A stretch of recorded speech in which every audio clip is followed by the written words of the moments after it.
What's up, everybody? We are live for UFC Vegas 8. We're going to be breaking it down here, going over my final thoughts, some betting advice, some Draftkings, and talking a little bit about the weigh-ins. Not much happened at the weigh-ins today besides Springer missing weight by like 6 pounds, and then Hannah Cyphers missed weight by 2 pounds. But other than that, no real surprises. No surprise. Like the past couple of weeks, we've been getting a ton of surprises, so I'm glad to see that the card stayed intact as much as possible here. So I'm going to be breaking it down a little bit here before, people come in and everything. We're going to talk about last week just a little bit. One of the weirdest cards I can remember. I mean, 3 of the biggest favorites losing. Agapova, I believe, closed as the biggest favorite in UFC history. And, big surprise, Dobson was able to get it done. So I was watching that fight, and I was just shocked. I was shocked with what I was seeing, that I even forgot that I bet the under 1.5 on the Agapova Dobson. And I didn't even know it hit until I had people message me being like, good call on the under hit, all that. And I was, oh, wow, it did. So, I mean, that's good and all, but I was really surprised that Agapova went in there with an awful game plan, blew her load in the first couple minutes. She had no respect for Shanna Dobson. And, that's what happened. So coming off of last week, went 2-1 on my bets with a small profit, had the under 1.5 on the Villanueva and Wright. That hit in like the first, 30 seconds, minute. And then I had the under of the Agapova and Dobson. And my one loss was a parlay that included Munoz and it included Agapova inside the distance. So obviously that didn't hit, but still, a profitable week on an extremely tough card. And that just gives me confidence going forward. Like if I'm, not losing on these cards that are almost nearly impossible, like that gives me confidence going into these a little bit, easier cards like this week. As for this week, I have 2 bets I want to talk about tonight. It's kind of different. Like the past couple of weeks, it's, you're not too confident in a fighter. This isn't the case this week. It's the lines are, juiced to like way too big. So there's not much we can do this week. There are some spots I'm looking at. You guys can follow me on Twitter, DFS_numbers, Instagram, DFS by the numbers. I'll be tweeting out my final bets tomorrow. But as I said, right now I have 2 bets that I want to talk about. So what's up, everybody in the chat? Diego, what's up? What's up, Richard? Yeah, she did. That was insane. What's up, Sosa? What's up? What's up, Austin? What's up, Gabe? Is Brady picking Brady? We're about to find out real soon. What's up, the Gaming Wolf? It is tricky. It is tricky, and we'll definitely talk about it from a betting perspective and from a DraftKings perspective. It is tricky with all these very wide lines. What's up, Dominic? What's up, Leafs fan? Brady is big on Brady. Yes, sir. What's up, JT MMA? Let's get it, Cody. What's up? What's up? Okay, guys. So we're going to start with the first fight of the night. And this is where I have the first leg to my parlay. I have a 2-leg parlay that I really like. I'm not going to go out and do a 3, 4, 5, 6-leg parlay on this card. I know it's tempting with all these big favorites, but those, in all honesty, barely ever work out. So I have 2 guys that I'm pretty confident in, and we'll talk about them. But the first one here is Sean Brady. I like him a lot. I'm very high on this guy. He's very good. And he's taking a step down in competition, which I don't really understand, but I kind of do in a way. I think the UFC wants to keep building him up, get him a nice win here with Christian Aguilera, someone who went out there and finished Anthony Ivy, his last fight in the first minute. But yeah, I like Brady. I think the path to least resistance for Brady would be taking Aguilera down. I've seen Aguilera taken down very easily by lower level competition, controlled on the mat for minutes at a time. I've seen him put in some bad spots. And Sean Brady's a BJJ black belt. So if Sean Brady can get him down, I think he's live for a sub. I think he's live for a ground and pound victory. So yeah, my first play of the night, for one, I have him in a parlay. And we'll talk about the other leg further down the card. But I have Sean Brady inside the distance. I got it at plus 150. I absolutely love that line. I think he finishes Aguilera here. Aguilera's been finished 4 times by strikes to the guys that are nowhere near the caliber of Sean Brady. So I think Sean Brady gets it done, whether it is a submission, whether it is a knockout. I think Brady gets him out of there. I don't think Aguilera has the cardio to hang all 3 rounds. I can see Brady getting a late stoppage. And you can argue that Brady's not a finisher, but in Brady's 2 first UFC fights, Court McKee finished once in his UFC career or MMA career. And Nardiev finished once in his MMA career. So these guys are tough guys that he was facing in his first two UFC fights. I think he's going to come in here with a smaller cage, which means there's going to be a little bit more action. And I do think Brady gets to finish one way or another, whether it's by submission or KO. So I do like that plus 150 a ton. It was open at like plus 200. So I got on a little bit late. I think it's currently plus 150 right now. So I do like that bet. I put 1.5 units on that and also have Brady in a parlay. So a lot of my night is riding on Brady on the first fight of the night, unless anything's changed. I believe it's the first fight of the night, but let's talk a little bit about the first fight of the night. Like I say, week in and week out, I don't know what it is, but the first fight of the night always finds its way on to the optimal lineup. Jones last week, I want to say he was on the optimal lineup, and he was very low owned. I had like 24, 25% Jones. I want to say it was like 11, 13, 12% around that range. So the first fight of the night's weird. I would not be surprised if Sean Brady was able to get on to get on the winning lineup in that first fight of the night. I think he gets it done. 9,300 in his first two fights. He scored over 100 against Court McKee. He scored like 90 something against Nardiev, and this is a step down competition. I think he gets it done. What do you guys think about Sean Brady? Do you think he's able to get him out of there? Do you guys like him as a parlay piece? I have Brady in a parlay, but by finish, I like it. Mallory is first, Brady third. You need to have the first fight. Yeah, I mean, it seems like no matter who it is, the first fight of the night always seems to find its way on the optimal lineup, and crazy stuff's been happening. So I'm not going to have much Aguilar personally, but maybe you can have some of them just in case he gets that first round knockout. What's up, Rick? Amanda Lemos took the optimal. Yes, she did. Brady big play. Yeah, I like him here a lot. He's my most confident play on the whole slate. I think he gets it done. I'd be really shocked if Aguilera got him out of there, but it would be early. But I've seen no durability issues from Brady. I think he's going to be fine. All right, guys. Getting into the next fight here, and we have Emily Whitmire versus Polyana Viana, and it's one of those very low-level women's MMA fights, a fight I do not want to touch from either side whatsoever. The thing is, I think Emily Whitmire wins. I think she's the better fighter. I think she's better on the feet. I think she has the better wrestling. I do think she gets Polyana Viana down, and really the only way I see Viana winning is if she gets a sub off her back. And in low-level women's MMA, that is, that could happen, very well happen. So I'm not comfortable with playing Emily Whitmire, even though I do think she wins, because Whitmire has been subbed 3 times. And of course, that's against, fighters like Rebos, fighters like Jillian Robertson. But, still, Viana's a good grappler. So maybe she's able to get it done. I guess what gave me a little bit of confidence was that Cyphers was on top of Viana for a couple minutes, and Viana was not able to sub Cyphers. So if Whitmire can stay out of trouble, maybe she can find a finish.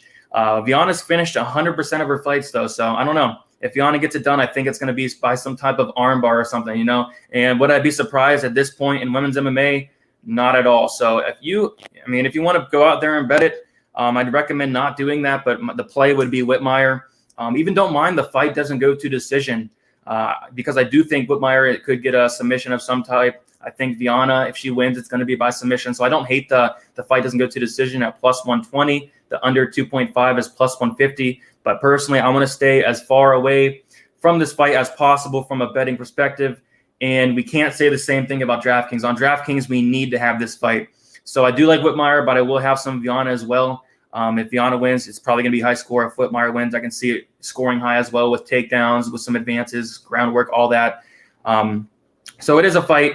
As sad as it is, you do want to have on DraftKings, probably both sides, but I will have a little bit more Whitmire. Does anybody have any plays on this fight? Is anybody betting Whitmire or Viana?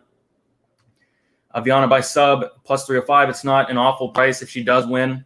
It'd probably be by sub. Viana's grappling's overrated. I noticed that too. I do think it's pretty overrated there. Does Whitmire always look bad at weigh-ins? She didn't look too awful to me, but I think she missed weight last time. Cyphers missed weight. Yes, she did. I heard a lot of people choosing both sides, which tells me to back off. Yeah, definitely in this fight, you should probably just back off and just sit back and watch. Viana wins. It's going to be a high-scoring sub. That is very true. Both of them averaging 45 points per fight is risky. Yeah, but those are counting the losses as well. DFS. If you want to buy submission, I mean, it's very possible, but it's something I don't really want to, put my money on. If Whitmire was an underdog, I would actually take a look at it, but still, I'm kind of off the women's MMA train, still having some flashbacks from the Agapova fiasco that happened on Saturday. I got $200 free credit looking for the best 2 to 3 leg parlay to cash out on what's everyone's parlay this week. I'll get into my parlay. I have a 2-legger that I really like.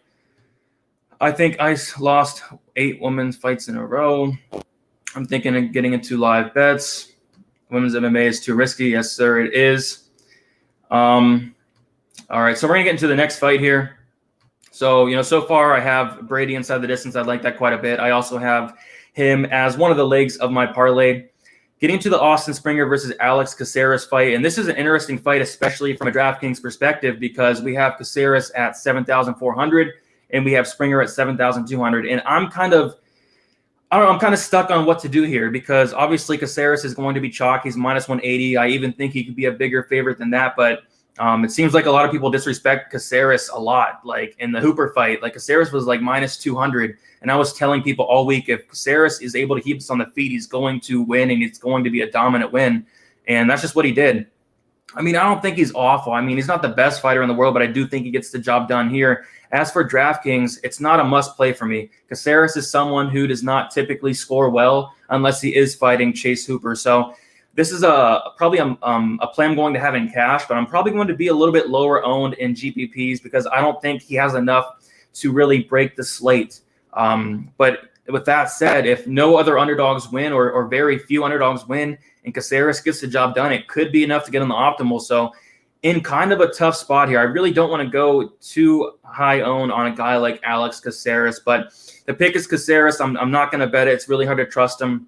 If the line comes down a little bit, might take a shot, but for now, I'm just going to stay away. Fight doesn't go to decision, plus 135. Caceres by knockout, plus 680. Just nothing I really like in this fight, so I'm pretty much going to stay away. And it's probably going to be a low-owned fight for me, besides having a little bit Caceres. But, I mean, if you think Springer can win at 7,200, maybe he's able to, find a submission. We'll take a look at the finish stats here for both guys. Obviously, Caceres has been submitted 4 times. That's been his weakness. Although I think he's a black belt. So Springer has finished only 17% of his fights by submission, 58% by knockout. I don't see him knocking out Caceres. Caceres actually has a pretty good chin. So give me Caceres probably by decision and probably low scoring there.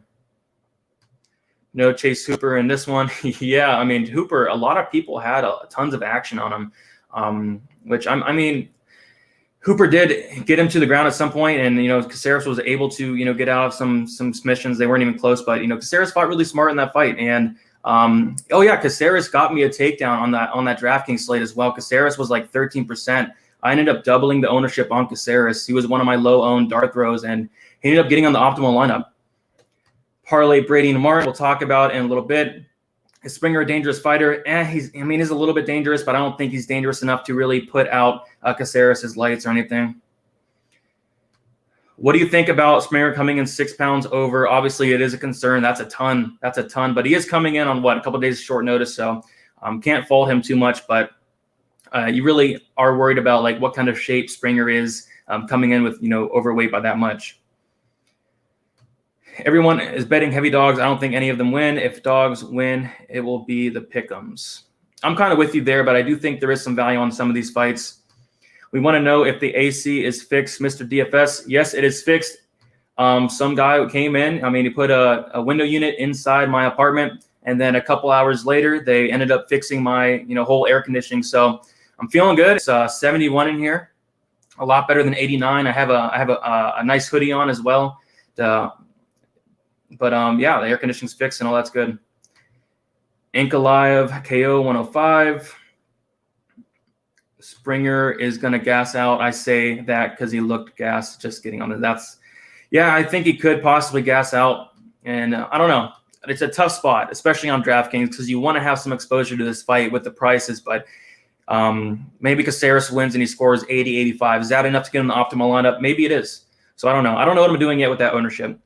But getting to the next fight on the card, Alessio De Chirico versus Zach Cummings. And this is a stay weight fight from me on DraftKings. But if you guys notice, let me know if you noticed this, but Cummings looked pretty bad on the scales. He looked a little out of shape. He looked like he kind of, just got up off the couch and walked on the scales there. But DiCirico looked good. He looked very good. And, I was picking DiCirico anyway, and I'm almost tempted to maybe place a bet on him, especially if it gets to plus money. I see a lot of people on Cummings. I guess I can understand it. He has that experience, but DiCirico, just looking at the stats, he averages about 3.2 significant strikes per minute compared to Cummings, 2.8. DiCirico also averages 2 takedowns per 15 minutes, and Cummings has like a 66% takedown defense. So I think this is going to be a very close fight. Honestly, kind of concerned with what I saw with Cummings, on the scales and stuff. So I'm really leaning DiCirico at 7,800. Cummings has never been finished by strikes. Obviously, DiCirico is not going to submit him. So I think that it's going to be a very low volume, close split decision. So it's not something I want to play on DraftKings, especially the Cummings side at 8,400. Maybe I'll have some DiCirico, but I'm not expecting much from him whatsoever. I can see the winner honestly scoring like 60 points. So not interested in this fight from a DraftKings perspective, but DiCirico by decision plus 160 is something I'm looking at. DiCirico straight up is something I'm looking at. I don't really see him knocking out Cummings. Cummings is tough as nails. So those are some bets I'm looking at for the DiCirico side. If it can get to plus the money, I'll definitely take a shot. I made a mistake last week. The Joe Selecki got the plus money, and I didn't want to force anything. I know I had the Menafield bet that got canceled, but didn't take the shot on Selecki, and Selecki was able to go in there and get the job done. I wasn't expecting him to go out there and submit Hubbard like that, but props to Selecki. He looked fantastic. But as for this fight, it's not too interested as a whole. But make sure you guys check out my Twitter. Follow me on Twitter, DFS_numbers, Instagram DFS by the numbers, because I might have a play on DiCirico. Yeah, he didn't look too great there. I do not think he'll make the optimal if he wins, unless it's some kind of knockout, but I just don't see that happening. DiCirico has close fights with good fighters. Exactly. He went to a very close fight with Kevin Holland, and a lot of people thought that DiCirico won that fight. So I don't know. Split decision written all over it. That is correct. Cummings looked like he's been doing some eating. Caceres looked soft. I mean, yeah, that's pretty much how he always looks, though. Can't see a knockout here. Maybe a fluke sub. Yeah, I mean, if DiCirico takes down Cummings, maybe Cummings is able to get some type of submission off his back. Brady in the under 2.5. At that point, you might as well just bet Brady inside the distance at plus 150. I think that's you're getting a lot of value there. Cummings and DiCirico is a great fight to take a crap. Going to be a lame fight. Yeah. It's going to be a very, very boring, probably the worst fight on the card. I'd rather watch probably the Mallory Martin fight or the Kim and Grasso fight. It's going to be pretty boring. Both these guys have a style that is not the most exciting. Follow DFS on Twitter is the most profitable thing I've done all year. I appreciate that, Will. Yeah, I think I've hit profit in betting 8 out of the last 9 events. I remember sweeping the whole Fight Island. That was fantastic. Can't wait until we go back. It seems like a lot of fights weren't canceled as we have now at Fight Island. So can't wait to go back to Fight Island. It was a great time, especially from a betting perspective. Cummings looked rough on the scales. He did corner Marquez versus DiCirico recently, though. That is very true. Can we get some DFS merch, maybe some hoodies or something? Maybe one day. I would like to have a DFS by the numbers hoodie. That'd be pretty cool there. But with that said, I have about 161 people in the chat. Thank you all for hanging out on this Friday evening. If you guys can hit the like button, I would really appreciate that a ton. I think I'm 150 subscribers away from 6,000. Would love to get that in the next couple of weeks. So if you guys can hit the subscribe button, it really helps a ton. Just a little press of the button goes a long way. So thank you guys all for that. And we will get into the next fight here. And Mallory Martin versus Hannah Cifers. So Mallory Martin is the second biggest favorite on the card. And at first, before I watched any tape, I really thought Hannah Cifers had a decent chance in this fight. I thought if she could keep this on the feet, that she's going to be pretty live. She hits hard. The thing is, Martin has pretty good wrestling. And we all know the weakness of Hannah Cifers, and that is that ground game. And if Martin gets her down, I just don't see Cifers being able to get back up. Martin could probably get a ground and pound victory or even a submission. So if you think this fight can stay on the feet, I think it's worth it. Take a shot on Cifers.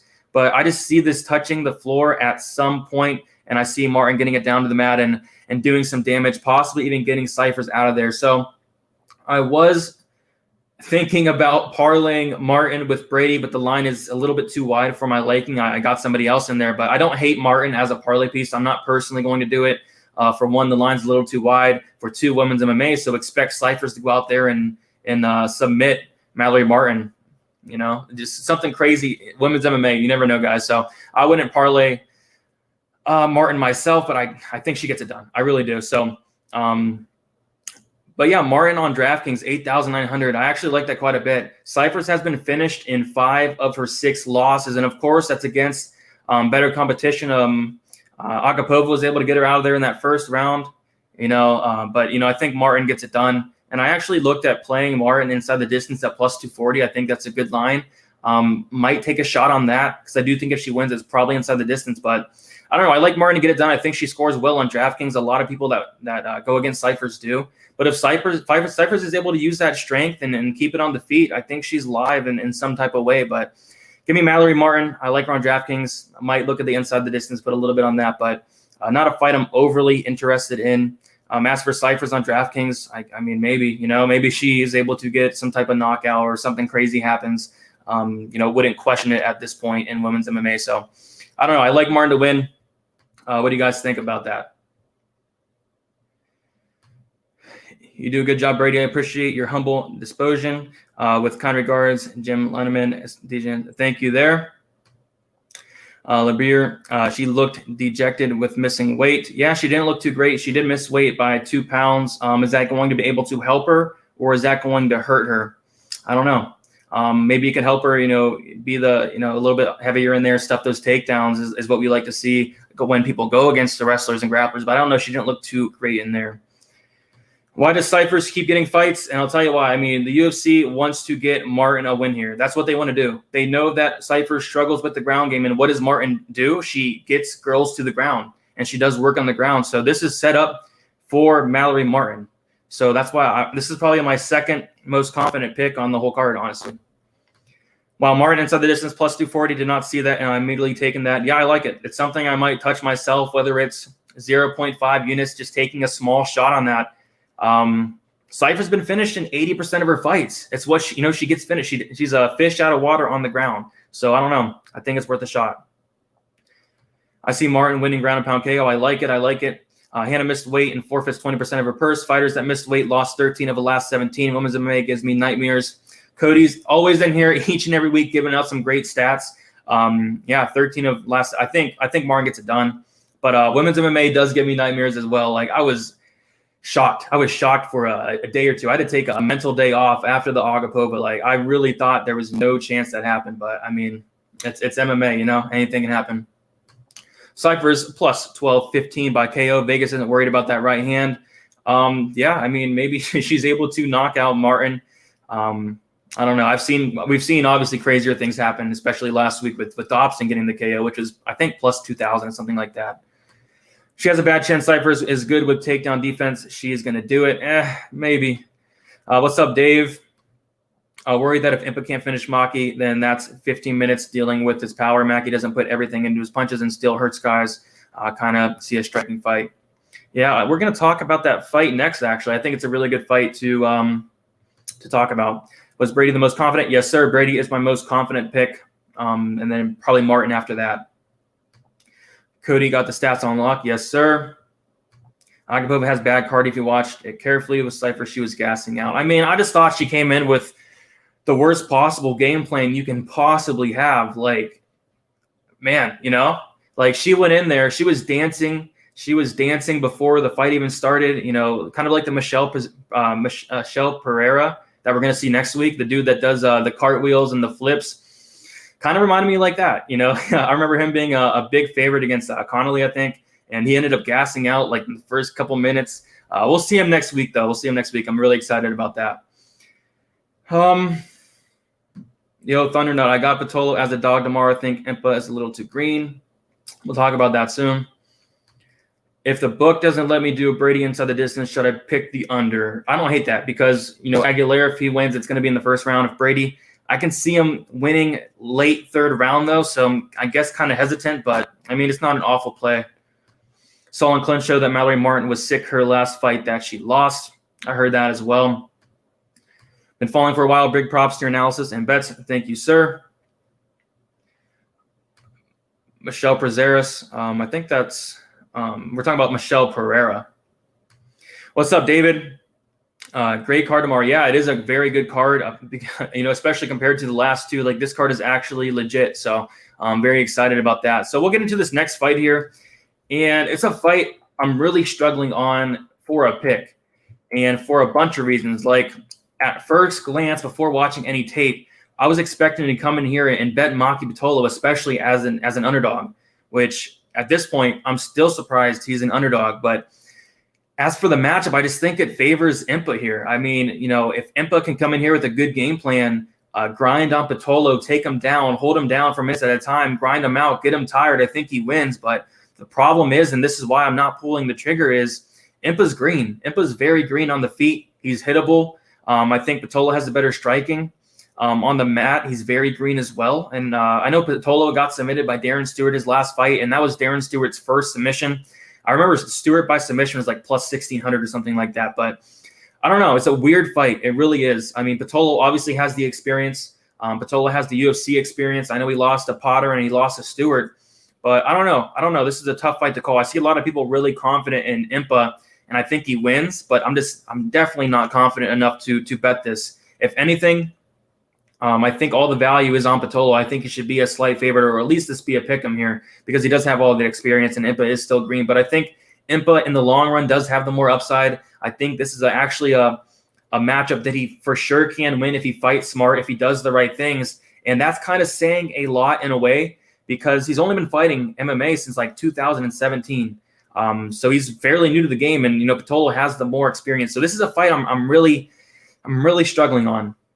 On DraftKings, 7,700. Pitolo is probably my favorite play on the as an underdog. It's between him and there's some other guys we're talking about, but he's probably one of my favorites. 7,700 for someone who has. We'll take a look at the finish stats here. Pitolo, 54% of his wins come by knockout, 23% by submission, 77% finish rate for Pitolo, and as for Impa, 29% finish rate total. So he's not really a finisher; he's more of a decision guy. So I don't know. It's a tough fight. It's a fight I'm probably going to personally stay away from. If I was forced to take a bet, if you gave me $100 and said place a bet on one of these guys, I would take the underdog here. But I do think it's a winnable fight for Impa. It's just really hard to trust him. It's really hard to trust him, especially as a favorite. If he was an underdog, I might take a look. Maybe Impa by decision plus 175. It's just, the path to victory is written on the wall for Impa here, and that's why I have to go with him. But never count out Maki Pitolo. Never count him out. He's coconut bombs. He throws with some good power. And I don't think he's awful. I really don't. So it's a tough fight. Pitolo looked great in weigh-ins, and I noticed that as well. I noticed that. He looked fantastic. But, of course, Impa looks fantastic himself, so I don't know. What's up, RC? Let's go, Brady. Big money this weekend. Yes, sir. LOL, I was on Impa at first, and now thinking Maki after watching some tape. Yeah, I can see it. Thank you for the donation, RC. Let's get it this weekend. Dude, don't remind me of the Pereira. That cost me a lot of money. That's gone against Sanchez. Dude, oh, yeah. I mean, he had the win. The win was there in that illegal knee. But I remember, Sanchez was, called the fight off, and he got the DQ victory. But I don't know. I don't know how Pereira is still in the UFC at this point. I guess he's a very exciting fighter, but maybe we'll get to fade him next weekend. So we'll have to look into it. Are you worried about Impa's gas tank after the last fight when 15 just 2 weeks ago?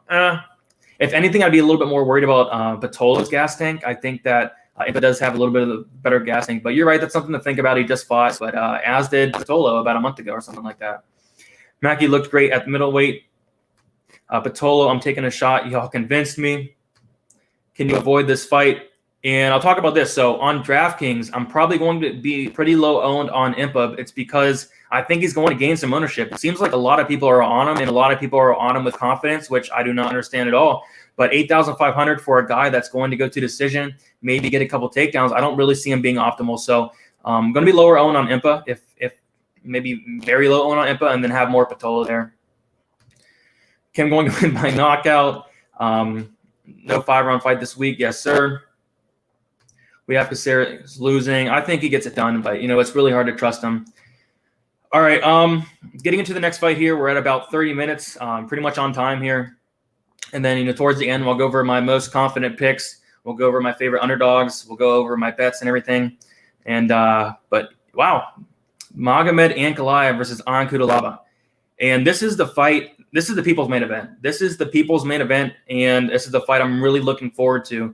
So Ankalaev minus 290, Cutelaba plus 260. The line is a little bit too wide. Last time they fought, like Ankalaev was what, like minus 220, minus 230. So, I mean, we already saw this fight play out in a big controversial stoppage. And I watched it back. At first glance, I thought the stoppage was bad. At second glance, going back and watch it, I thought the stoppage was, awful. Magomed landed, I think it was a head kick or something, and then Cutelaba, played kind of possum, acted like he was hurt, and then the next 3, 4, or 5 shots that Ankalaev, threw, some kicks, like they were all blocked, nothing landed, and then the ref went in there and stopped the fight. Cutelaba, looked fine right after the stoppage. So I don't know. It's going to be a good fight. I think it's tough. The under 1.5 rounds right now is plus money. And I'm extremely tempted. Plus money for two guys that hate each other, especially if Cutelaba comes in there like he did last time. I think the 1.5 is going to hit. It's just, is he going to come in there like he did last time? Is he going to do that same game plan, come in there and try to take off Ankalaev's head right away, get into the pocket and exchange with him? I think there's a good chance. So under 1.5 is something I'm looking at for sure, especially at plus money. I was actually going to bet the under last time they fought. That one that got canceled. It was like minus 110. So I think we're getting a decent price if you do want to take a shot at that under. I just don't know. Like Ankalaev is someone who doesn't really pursue that finish. If the finish is there, it's there, but he's not going to go out of his way to try to get a finish. You know what I mean? So that kind of worries me a little bit. And, Cutelaba's tough. He's tough. It's just that gas tank we have to worry about. And getting into the later rounds is when he tends to kind of give up. But I think the under could hit. 1.5, I don't hate it. I don't hate a shot on that. As for the fight goes, I think it could be close. I think the line is a little bit too wide here. Cutelaba is a very dangerous guy. I think the better fighter is no question about it, Ankalaev. It's just we've seen Ankalaev rock before. Ankalaev has a loss on his record to Paul Craig, fluke or not. Yeah, he lost to Paul Craig. So I don't know. I think it's going to be a good fight. I think someone's probably most likely going to get finished. I'm going to go with Ankalaev. I would not parlay that because Cutelaba is very dangerous, especially early. But I think he gets it done. If anything, I'm looking at the under. On DraftKings 9,000, I want to have exposure to this fight. This is going to be the fight that I have most exposure to, probably even more exposure than the main event, because I do think if Ankalaev wins, it could be either late in the fight, early in the fight. If Cutelaba wins, it's obviously going to be by finish. There's no other way around it.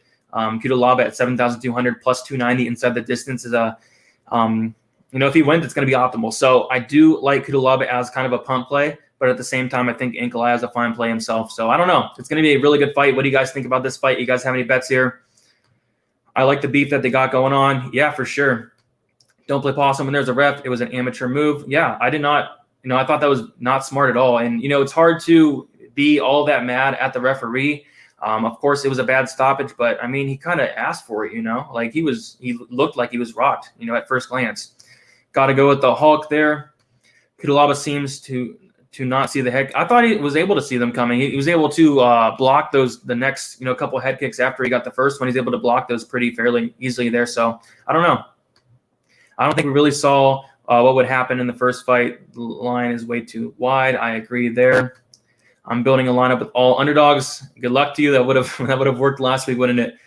Haile Cutelaba, he looked great against Roundtree, taking him down 4 times and went the distance with Cannonier and took him down 6 times. Yeah. I mean, I think he's live. I wouldn't be confident going out there and parlaying Ankalaev. I'd rather just bet the under 1.5 just in case, one of the guys get a finish. Inside the distance down from minus 550 to minus 285. Someone knows something. I don't know. I mean, both these guys are very tough.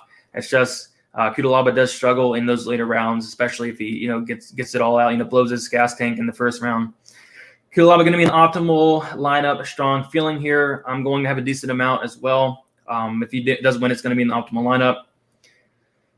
I like the dog a bit here, not sure yet. Ink Alive is the parlay busters. And we know one of these guys or girls are going to bust a parlay. Last week it was Agapova. I mean, you shouldn't have been parlaying at minus 1,500, but she was a parlay buster. Valiev, parlay buster. Munoz, parlay buster. And by the way, I was sitting in a position to get a solo first in the Minimax if Munoz would have either won or if Munoz would have scored 14 more points. And I thought I had it. I thought Munoz won, but I mean, there's nothing much you can do. But, that kind of hurt really bad because I was in line to, win a couple thousand there. So that kind of sucked. But, yeah, 3 biggest favorites losing last week. Would not be surprised if some of these big favorites lost this week. Getting to the next fight, though, Ricardo Lamas versus Bill Algeo, and this is the second leg of my parlay. I have Brady and I have Lamas. I got them together at minus 150, and I have a big play on it. I have 2.5 units, and I'll tell you why. I mean, a lot of people are kind of underrating Lamas here. We're going to take a look at who he has fought and who he has lost to here. He's been fighting some very good competition, a lot better competition than Algeo, and it's not even close. I mean, he lost to Calvin Kattar. No shame in that whatsoever. Very high on Kattar. Beat Darren Elkins. Lost to Rashad Bektik, a good fighter there. Lost to Josh Emmett, a very, very hard hitter. Lost to Max Holloway. Like, look at the guys he's losing to. Chad Mendez, Jose Aldo. This is just such a big step down in competition for Lamas here. And the thing we got to worry about with Lamas is those, hard-hitting power punchers. That's how he loses. He gets knocked out. He's been knocked out 5 times. Is Algeo the guy to do that? I don't think he is. He does not pack much power. He doesn't really seem much of a threat to me on the feet. Only a 23% knockout rate for Bill Algeo. He's not really a knockout guy. And a lot of his fights do end up on the ground. And Lamas is a second-degree black belt. He does have the BJJ advantage in this fight. He has good wrestling. I think he can get takedowns, land some good ground and pound, and maybe even get Algeo out of there. So I like that parlay, Brady and Lamas. I like it a lot. It was thinking about adding Martin, but probably going to stay away from that. But I do like the minus 150 there. Put 2.5 units on it. Probably one of my biggest plays within the past couple of weeks. So I do like that quite a bit. As for Draftkings, I don't hate some Lamas because I do think he can possibly get it done. Odds to finish plus 105, so pretty much a pick him there. Algeo at 7,000, maybe Lamas's chin is really done, and maybe he's done. He's 38 years old. Maybe Algeo is able to land a shot. I don't think so, but maybe he is. So I will have some Algeo, but probably a little bit more Lamas. And yeah, I do like that parlay. Who do you guys got in this fight? You guys have any bets there? Lamas is a championship caliber fighter. I mean, I wouldn't go that far, but I do think he is levels above Algeo in this spot. Lamas was jacked for being 38. Yeah, I wanted to wait until I saw the weigh-ins to place that bet. I had it all ready to go. I wanted to see how Lamas looked. If he looked, awful on the scales, I wouldn't bet it. But if he looked good, I'd place the bet. So I do like that bet quite a bit. Last time I had Lamas in one lineup, he ruined some lineups for some DraftKings FanDuel players. So I don't know if I want Lamas to win. I mean, that was probably against Kattar, and Kattar is a beast. So Algeo is good, but he is not on Lamas' level at this time in his career. I agree there. Brady, why do you hate women? Asking Angela. I don't hate any women. I don't hate women. I like women's MMA, but it's just some crazy things have been happening lately. Some crazy things have been happening. One of my favorite fighters is Amanda Nunes. I love Amanda Nunes. I love Chris Cyborg. It's just some crazy things have been happening in the women's MMA, but I don't hate women. Not at all. So. Ankle Live is a beast. In DraftKings, who do you like better between Lamas and Martin, and who scores more, assuming they both win? Very tough question because I think they both have upside. I think they both have finished upside. If either is able to get it to the mat, I think they both have potential to finish there. Lamas looked great on the scales. Agreed there. Munoz got robbed. It sucked. Yeah, it cost me a lot of money. A lot of money. Would have had a takedown. You got it. You got it. I do not hate women. I hate losing the women's MMA bets. You are correct there, especially after the Agapova. Now I'm like really hesitant to find something. Yeah, I got you.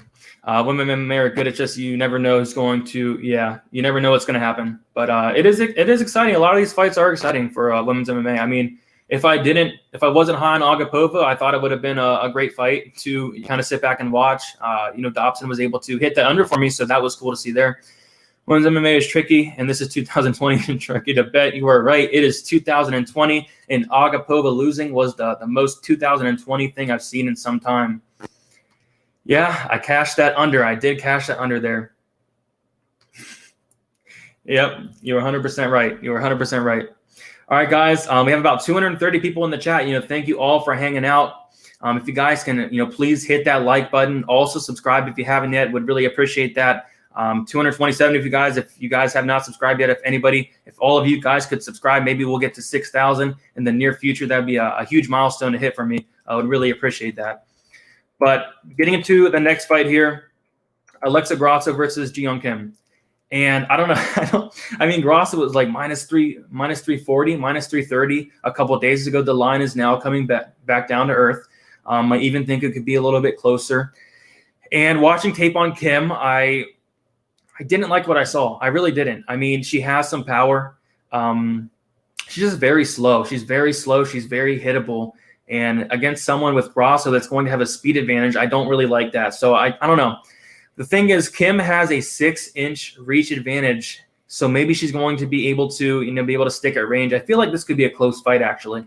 I'll tell you guys right now, I'm probably going to either fade or be very low owned on Alexa Grasso.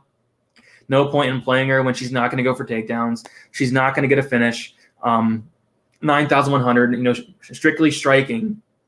I just don't see it. I just don't see how she's optimal, especially with guys like Ankalaev up there, guys with Brady up there, guys with Lamas up there, guys like Martin up there, just really no point in playing Grasso unless you think that she's going to put on an absolute striking clinic. And maybe she does, but it's not something I'm willing to bet there. As for Kim at 7,100 in a fight that I think, she's actually live, maybe a couple shots on Kim. Maybe she's able to hurt Grasso. I mean, Kim does have some power. She really does. So I don't know. A fight I do want to stay away from altogether from a betting perspective and from a DraftKings perspective. Some props. If I was to bet anything, I do like the Grasso minus 150 by decision. Just probably wouldn't bet it, though. The line is a little bit too wide to even parlay, in my opinion. I do think it could play out kind of close, but I do think Grasso gets it done. She's the faster fighter. She should win this fight. It's just I think Kim is live in some way. But a fight I'm not all that interested in, to be honest. But I do think it's going to be more exciting than DiCirico and Cummings, though. Kim is I noticed that. I was expecting Kim to be a lot bigger than Grasso. And, it was close. So that's something to think about there. Come on, Brady. Let's do a Lamas Grasso parlay. I'm fine with my Brady Lamas there. I'm fine with that. Grasso is going to win due to more strikes. Grasso 80-90 strikes, wins by decision because Kim gets 60+. Call it a wrap. Yep, exactly. Kim is slow, more like Ji Young Snail. Digital Bro Pound. Kim has good cardio. Yeah, I don't think I'm not worried about anybody gassing out in this fight. I feel like I'm fading Grasso for betting in general. Yeah, especially at a line like this. Like that's a little too wide there. If Kim wins, do you think she gets a KO? Maybe. Grasso's never been knocked out, but Kim does have some power. Kim by knockout is plus 1,090. And we'll talk about some of these prop bets on my betting breakdown that's going to be out tomorrow. I've been getting a lot of good feedback on that. A lot of people like that, so I'll continue to do that. Although I did get some hate for the Agapova loss. I had a lot of people coming at me saying, what were you thinking picking Agapova? Come on, come on. But, I'll keep doing that betting breakdown, and I'll keep, getting stuff out there for you guys on Saturday morning. I feel like Smith takes the win, and we'll talk about it. I feel like, the next two fights, the co-main event and the main event, are going to be close fights, in my opinion. So we'll talk about it. We'll get deeper into that, but Kim has 0 chance. Wow. Bold statement there. I think everybody has a chance, as we saw last week, but I do think Grasso gets it done. Kim pass. Pass on this one. Probably goes to decision. Agreed. All right, guys, we're at about 44 minutes, and we have 2 fights left. So let's get into this co-main event. Man, it's a tough one. A couple years ago, I would be picking Lawler here, and I would be picking him with confidence. And, right now I just don't know. I mean, Lawler's 38 years old. He's getting up there in age. I think he's on the way out of his career. I do want to touch on some things, though. So Lawler, we'll take a look at the stats. Like, they're pretty similar in the striking stats. Like Magny, 3.95 significant strikes landed per minute compared to Lawler's 3.85. Obviously, Lawler absorbs a ton, and a lot of that is from the Covington. Magny does average 2.55 takedowns. I don't really see him, taking – maybe he takes down Lawler a couple times. I don't really see him doing much with those takedowns, though. Take a look at some of the guys that Lawler has been facing as of late. And this is obviously a step down in competition for Lawler.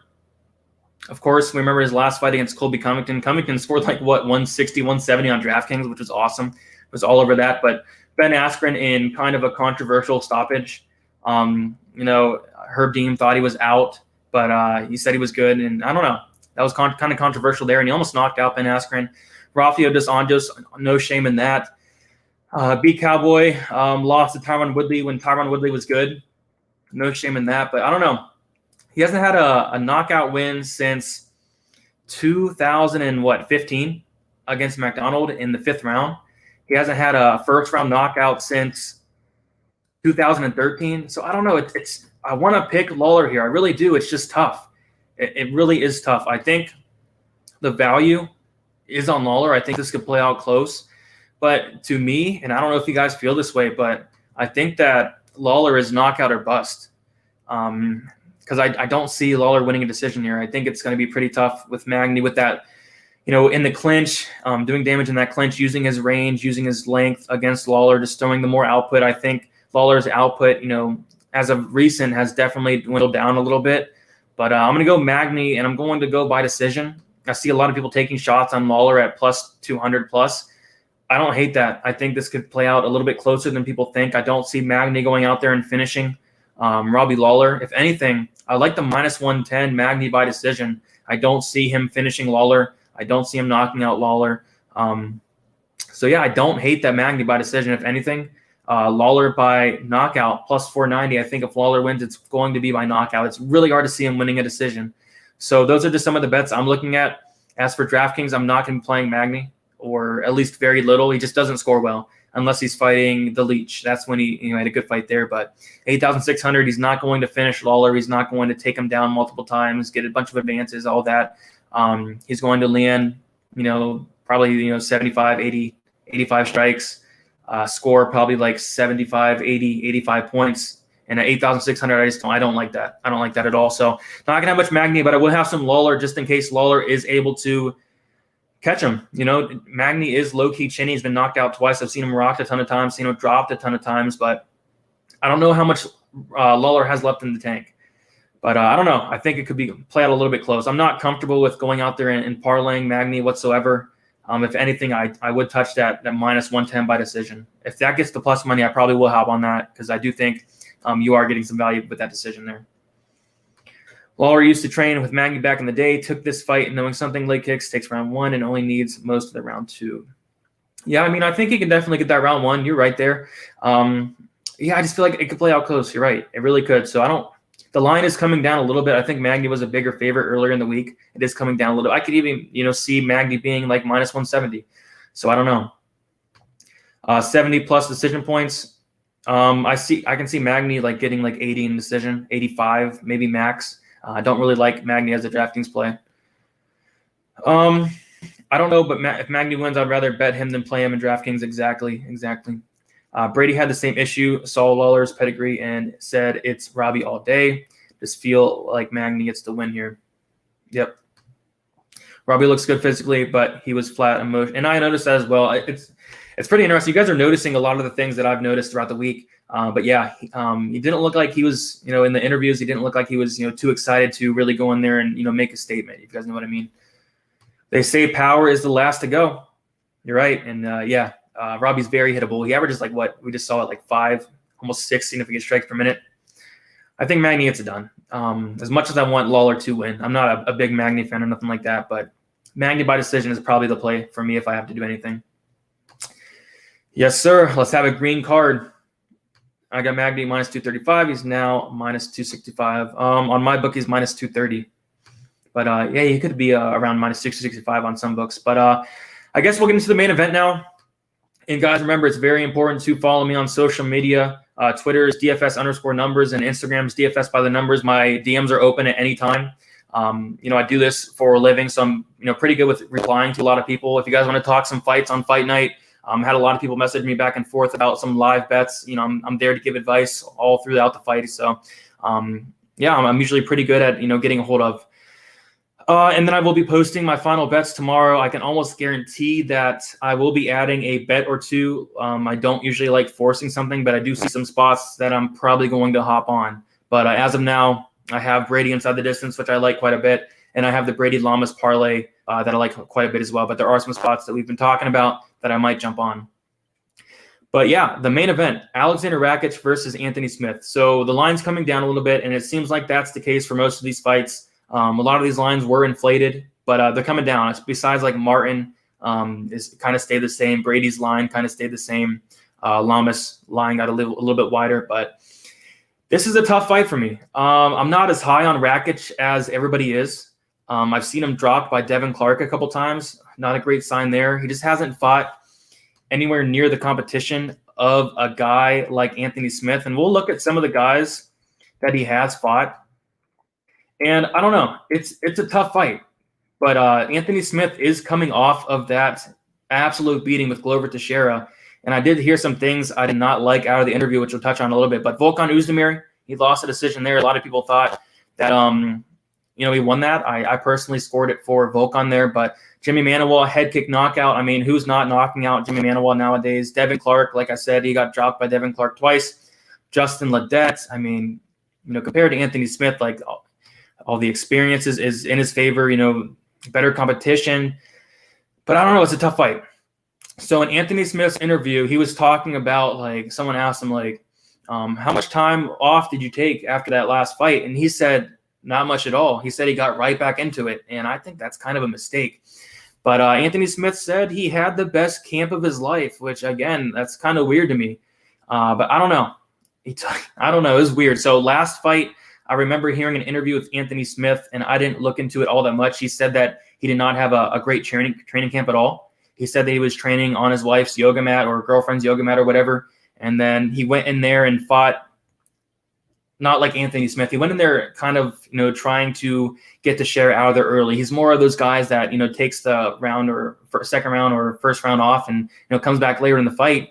But he went out there and he had a great first round. He had a great second round and then just ended up kind of gassing out, which we do not see from Anthony Smith. But in this case, I do think he had a better camp. I'm going to take his word for it. I think he actually got some good training in.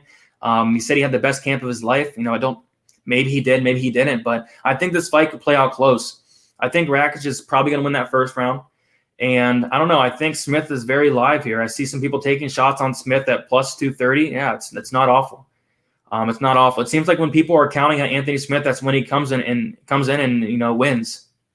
But as for the matchup goes, and I wanted to pick Anthony Smith, but just as for the matchup, I think Rakic is the better fighter. I think he is, has more to offer in the division. We'll take a look at some of the stats here. Don't want to get into it too much, but Rakic lands 5.17 significant strikes per minute compared to Smith's 3.26. Rakic absorbs only 2.4, and Anthony Smith absorbs 5 with a 43% striking defense. Very hittable, and Rakic is going to be putting out the output. Rakic, very good takedown defense with 88%. I don't see Smith getting him down. I see this playing out on the feet. I got to go with Rakic here. But I am going to give him the benefit of the doubt, and I think that Smith's going to be tough enough to last the full 15 minutes. Rakic could win in that first round, but I do think Smith's going to be able to, hang in there. Smith's a very, very tough guy. He really is. He was able to take an absolute beating from Glover Teixeira in, last, 4.5 rounds, something like that. So I do like Rakic. I like him to win by decision. As for DraftKings, it's both sides for me because Smith is live. If Rakic slows down in that second and third round, Smith's going to be there, I'm assuming, as long as his cardio holds up, which I think it does. So, Smith could be live to get a late finish. And I think he has like 2 or 3 UFC finishes in that third round. So I don't know. Rakic to me is still very untested. But I do think he has the way more upside in this fight. I'm going to go with Rakic to win by decision. I think it could be close. But I got to go with my gut here and go with Rakic. But I do think all the value is on Smith. I'm not going to parlay Rakic, if anything. I do like the plus 215 Rakic by decision. Or maybe even the Rakic first round prop, because I do think those are probably the 2 most likely scenarios. Anthony Smith round 3 is probably like plus 1,500, something like that. If you guys want to take a look at that, but give me Rakic. As for DraftKings, 8,700 I think is a good price for the amount of volume he's going to put out. For he has some finishing capability. Anthony Smith, I think 7,500 is a good play as well. If he gets a win, it's probably going to be optimal, and it's probably going to be some type of stoppage as well. So, do you think 3 rounds favors Rakic? It's Rakic, and I don't think it's really close. If it was 5 rounds, I'd probably go Smith, honestly. But I do think the 3 rounds does favor Rakic, because Smith usually is the type of guy that comes back in the later rounds. He's not going to have rounds 4 or 5 to do that here. Smith has fought way better people, and his sub game is way better than if Rakic takes him down. I think Smith will sub him. What scares me is the beating he took 3 months ago, but he is tougher than Steele. He really is. And yeah, I don't really see this touching the ground, though. Maybe it does, but I just don't see either guy. I don't see Rakic trying to. Maybe he does. Maybe he does try to take down Smith. I wouldn't recommend that, but maybe he does. But yeah, it was very poor. I really question why he came out there like he did, but maybe it was because he did not have the proper training. Maybe he knew that he only had 3 rounds of gas, and he was training on his wife's yoga mat. He didn't have proper training camp last fight, so I don't know. Smith is way too trendy. Feel good about Rakic here. I don't know who wins, but I think the over. Yeah, the over I like a lot, but the problem is it's like minus 160. If that can come down a little bit, I will for sure take that over. I do like that over a lot. 3-round main events. Yeah, I wish it was 5 rounds, and then maybe I'd probably take Smith, but yeah, we got 3 rounds there. Rakic going to KO him in the first. It's possible, but remember, Smith's a very, very tough guy. Smith will wrestle. I think he might come in here with a wrestling game plan. It's just Rakic has some pretty solid takedown defense. I don't know if Smith has the wrestling to get him down. Maybe he does. If he does, I think Smith's probably going to win, but I just don't see it happening. Small octagon for lightweight. It's a KO recipe. Yeah, didn't touch much on the small cage for this week, but that's kind of why I like the Kudalaba Ankalaev under 1.5 at plus money. So don't be surprised if I take a shot on that. We'll have to find out tomorrow, though. He's the one that asked for 3 rounds. Guy has a plan. I think he struggled with Glover because he's a high-level grappler, too. Rakic is not. That's true. That's true. The Hitman, Brady, good show again tonight. Let's make money this weekend. Yes, sir. Appreciate that a lot. I like Smith with small octagon. I like Rakic. Thank you, Sosa. All right, so with the next 5-10 minutes, I'm going to go over my most confident plays, go over my 2 bets that I have, and then also go over my favorite underdogs more towards like a DraftKings perspective, and then answer any questions you guys have, and then we'll get out of here. So, most confident picks. I mean, Lamas. I really like Lamas to win. Not overly confident in Rakic, Magny, or Grasso, but I do like Lamas. I'm pretty confident in that. Ankalaev, confident in a way. I think it gets it done. It's just I think it's a dangerous spot for him, but I do think it gets it done. Mallory Martin, I'm pretty confident in that, but women's MMA, anything can happen. I think she gets it done. I think she maybe even gets a finish. I might take a look at the plus 240 inside the distance for Martin, maybe put a half unit on it, because Cyphers has been finished in 5 over the last 6 fights. De Chirico, I like it. I'm not overly confident in it because you really can't be confident in a guy like De Chirico, but just seeing Cummings on the scales, I don't know, I like De Chirico. Other than that, Sean Brady is another fighter I'm pretty confident in. I have him inside the distance. I have him in a parlay, so a lot of my night is on Sean Brady to get this fight done here. As for underdogs, and this is more from a DraftKings perspective, Aguilera is kind of live in that first round. Viana, she's finished 100% of her fights. Springer and Caceres both at an underdog price on DraftKings. I think they're both in play. Probably going to have more Caceres, but maybe some Springer as well.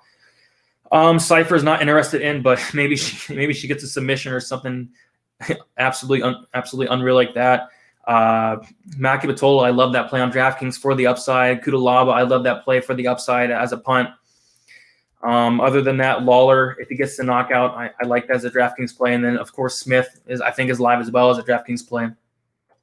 And just to touch on my 2 bets I have, and like I said, I'll be posting the rest of my bets, whether it's on the breakdown tomorrow on Saturday or on social media. But I have Brady and Lamas parlay 2-legger, minus 150, 2.5 units on that. So it is a pretty big play for me. It's probably one of the biggest plays I've had within the last 4 weeks, probably since my Dustin Poirier bet, or I had another big bet as well. I had another big bet with Usman and Volkanovski parlay. I think I had that with like 3.5 units on that. So it's a big play for me. So I do like that quite a bit. And then Brady inside the distance is my other play. I have 2 as of now, but I will be most likely adding some plays in there. Talked about a lot of spots that I really like, but I don't really want to force everything in there. I want to be confident with what I bet. And then with the next, we have we're at like an hour. For the next 5 minutes, if you guys have any questions, I'll answer them now. Can you tell me the best FanDuel plays and the best 1.5 option? I like Brady. Rakic is really high on fan. I think Rakic is $23, $24. I'd rather play Brady. I think Brady's at 20. What do you think of a parlay with Magny by decision and Ankalaev over 1.5? I don't know. I'd be kind of nervous about that 1.5, but I do like Magny win by decision. I'd rather just probably play the Magny by decision straight there. The girl's probably on the dogs. Ankalaev inside the distance. Smith, Rakic, no distance parlay. I don't hate it. But I feel like Rakic, Smith could possibly go to decision. Both guys are pretty tough there. What fights do you think have the best chance of finishing first round? I think Rakic could possibly get a first round knockout. Maybe Lamas. Ankalaev, Kudalaba could possibly finish first round. Other than that, nothing else. I don't think there's going to be many finishes on this card. I think there's going to be a lot of decisions. Patolo, too risky. If you do want to bet this fight, I think the value's on Patolo. If you do want to bet it, go for it. I think the value's on him. I don't think it's all that risky. I'm going to have a lot on DraftKings, I'll say that, but don't want to put my money on a guy like Patolo. It's really hard to trust him, but I think he has a shot. I do think he has a shot. Top 3 dogs, probably Patolo, Smith. DiChirico's an underdog on DraftKings as well. There's not much. There's not many underdogs. Kudalaba, I like on DraftKings. Thanks for the insights on these fights. Let's get it done this weekend. Appreciate it, Gaming Wolf. Who would you put on your captain spot on FanDuel? Probably Brady. Yeah, probably Brady. We're still barfing after the Agapova fight. I think we all are, honestly. I really do think we all are. Friends bet Patolo. You're probably right there. You're probably right, but he's someone I don't want to bet pretty much ever. If you lose to Callum Potter, it's really hard to trust you. Got a good feeling on the Martin Cyphers. Just looked like she didn't want to be there at weigh-ins. Got a good feeling on Martin Cyphers. Okay. Yeah. She didn't look great at weigh-ins. So maybe the Martin at plus 240 by, inside the distance. I do like that. Maybe I'll put something on that. Yeah, Martin inside the distance. I don't hate that. Is Caceres a must? I'd say no. He's not typically a great scorer on DraftKings. But 7,400, if none of these other dogs win, it's going to be optimal. So I'm going to have a decent amount. I'm not going to go crazy on it. Brady, Bruce Lee, Roy parlay. Maybe. Caceres is typically a guy you can't really trust. But this is a winnable matchup for him for sure. So, yeah, I don't hate it. I got Poba. Whoa. I wouldn't go that far, but, yeah, it kind of caught me off guard by a ton. But with that said, guys, I'm going to get out of here. I have another live stream pretty soon in about an hour. If you guys want to check me out, I think we're going live on Odds HQ, talking some more fights and all that. But thank you all for hanging out. Had a decent amount of people in here tonight. Make sure you guys subscribe if you haven't yet. Would love to get 6,000 subscribers. Would be a huge milestone for me. Keep working our way up. Maybe 10,000 one day would be sweet. Like this video. It really helps a lot. Be tuned for my betting breakdown, which is going to be early tomorrow morning. I try to get that out as early as possible. Probably going to record that sometime late tonight, get it out of there early, 7 o'clock in the morning, 8 o'clock in the morning. Make sure you guys follow me on social media, DFS_numbers. On Instagram is DFS by the numbers. Like I said, my DMs are open at any time to, answer any questions you guys have, any live betting advice you guys want. I'll be there. So thank you all for hanging out. Thank you, Lee. For hanging out tonight. Thank you, and Rad. Appreciate that. Awesome job as always, and appreciate your work. Appreciate that a ton. All right, guys, if you have any bets this week, good luck. Hopefully it's another profitable night. It's a lot easier card than the last couple weeks. So let's get in the profit. Let's do it again. Good luck, guys.